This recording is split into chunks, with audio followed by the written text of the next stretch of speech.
Amara was 17 when she first believed she had found something real. It was New Year's Eve at Trafalgar Square. Fireworks painting the sky, music echoing through the crowd. In that magical moment, someone held her hand and looked at her as if she was the center of the world. Under the lights and celebration, Amara felt a rush of hope. Maybe, just maybe, this was how love began. But the feeling didn't last. The connection faded. Messages became distant. The warmth she thought was mutual grew cold. She heard things, whispers, assumptions, retellings of her story that she didn't recognize. A version of her began to circulate that didn't belong to her, made of misunderstandings, simplified into labels that were never hers to carry. Amara wasn't alone in this. Many young women she knew, thoughtful, kind, full of dreams, had felt the sting of being misunderstood. Sometimes others made quick judgments without knowing the full story. Sometimes people repeated things without thinking how it might affect someone else. And sometimes silence hurt more than words. She tried to move on. She believed in second chances, in better communication, in the idea that the next person would understand her heart. But it didn't always turn out that way. Still, Amara held on to what mattered to her: trust, respect, something lasting. She knew she wasn't perfect, but she also knew she deserved honesty and care. Even when others didn't always reflect that back, she remained true to her values. For a while, she tried to change herself, tried to become what others expected, or at least less visible.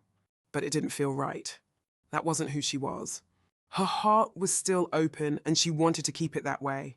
One evening, Amara overheard a conversation, light-hearted on the surface, but about her in a way that felt careless. It hurt. Not because it was cruel, but because it showed how easily people forget the full humanity of others. She wasn't angry, just deeply tired. That night, something shifted. Instead of turning inward, she reached outward. She talked to someone she trusted. She began writing about her experiences, not to name names, not to blame, but to reclaim her voice. Her story became a reflection not of pain alone, but of resilience. She realized that the things she believed in, mutual respect, kindness, deep connection, were not naive. They were needed. Soon Amara began to find her people, friends who saw her clearly, conversations where empathy led. She joined online spaces where young people shared stories and solutions. She started listening to podcasts, attending talks, learning about emotional literacy, boundaries, and healing. She wasn't just surviving, she was becoming. Over time, Amara mentored younger girls, not to warn them, but to equip them. She helped them define themselves on their own terms and to treat others, including young men, with the same compassion they hoped to receive. Some boys listened, some learned, not all, but enough. Because someone had to start the shift.